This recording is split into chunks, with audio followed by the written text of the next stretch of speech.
Honourable Member for Charlottetown Parkdale. Thank you, Mr. Speaker.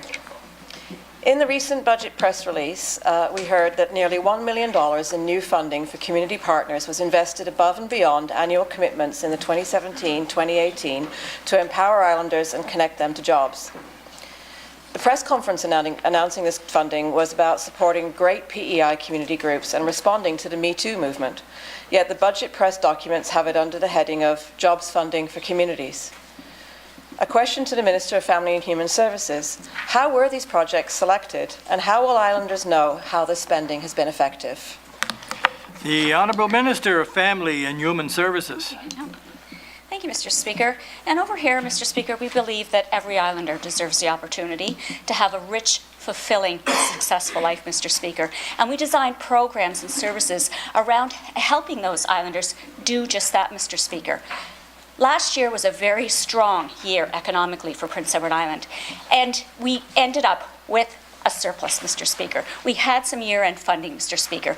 We have been working side by side with our community partners throughout the year. We're on a constant basis, Mr. Speaker, in touch with them because they know their clients, Mr. Speaker. So we had been working on projects with them already, Mr. Speaker. So when we had this money come to us and we were told to reach out, we reached out to those NGOs and those community partners, Mr. Speaker, that had valid, worthwhile projects, Mr. Speaker, that were going to make a huge impact in island communities. Thank you, Mr. Speaker. Thank you, Minister. The Honourable Member of Charlottetown Parkdale, your first supplementary. Thank you, Mr. Speaker.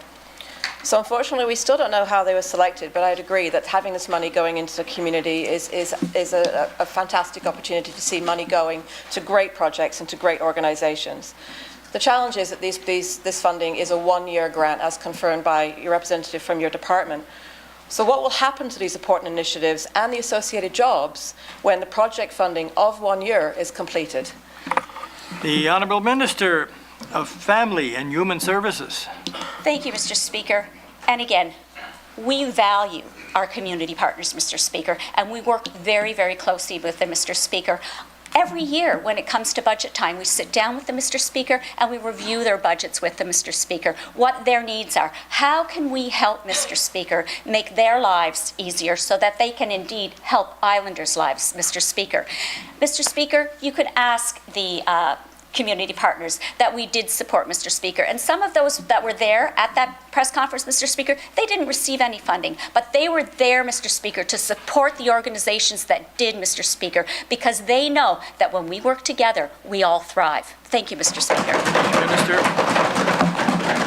And the Honourable Member, Charlottetown Parkdale, your second supplementary. Thank you, Mr. Speaker. So community group project funds, especially when they are for one-time projects, are allocated to a generic grant line in various departments, which makes reporting and tracking them really challenging. Given that this is being recognised as something of economic importance and job creation, and that there is an economic impact and value of the community sector, isn't it time that we had a single point of responsibility, maybe a minister, for community NGOs and their funding needs? The Honourable Minister of Family and Human Services. Thank you, Mr. Speaker. And I think that each individual department, Mr. Speaker, and each individual minister, Mr. Speaker, knows the needs, and they work closely with their community partners, Mr. Speaker, on what their needs are. To have one person and try and stretch them across the various needs, Mr. Speaker, I think wouldn't be a good idea, Mr. Speaker. We are working closely with our NGOs, closely with our community partners, closely with the families and the clients that are impacted by the services that they provide, Mr. Speaker, and we will continue to work closely with those community partners. And actually, Mr. Speaker, I'm having a sit-down next week in Hunter River with our community partners to see how we can move forward and make sure that they have sustainable funding that they know year after year, Mr. Speaker. Thank you. Thank you.